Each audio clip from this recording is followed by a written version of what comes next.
Okay, this is my studio, as it were. I'm doing a little tethered shooting with a computer. This is a MacBook uh, that's a few years old, and I'm running a program called Capture One Pro 12. And as you can see, it has detected my camera here, which is a Nikon D7000.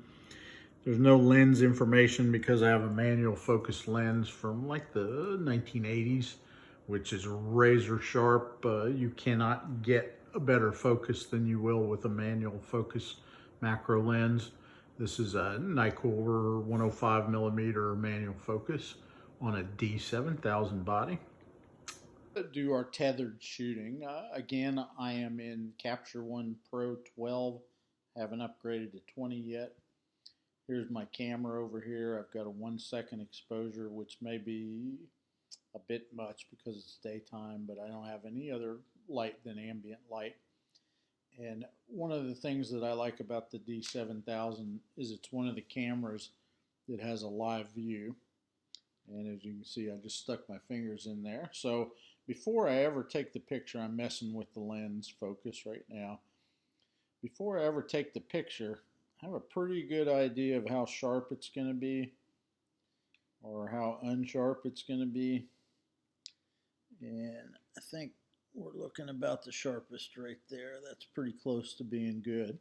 So then all I have to do is just tap the hit it button, shutter button, and let's see what we got here.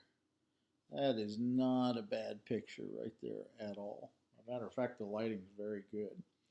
So some real advantages to shooting tethered. You can easily control your shutter speed. I've got my camera set to M for manual, and I've got it set on an f4 aperture stop. I've bumped the exposure up to 1 right here, but you can also adjust your exposure.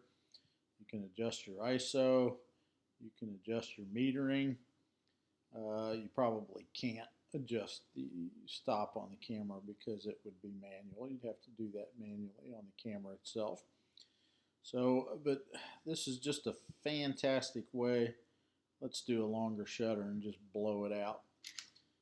2 seconds should make for a very, very bright photo.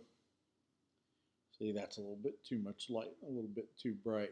So at any rate, instead of taking the picture and trying to view it on the little screen, you can do the live view and put everything in the position that you want it in, or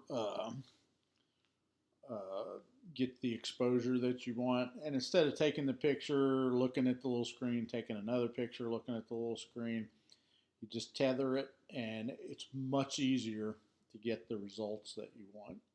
So just for fun, let's just slow it down, get a little bit of a darker image here. And that's actually a little truer representation of the color of this thing. So that's it.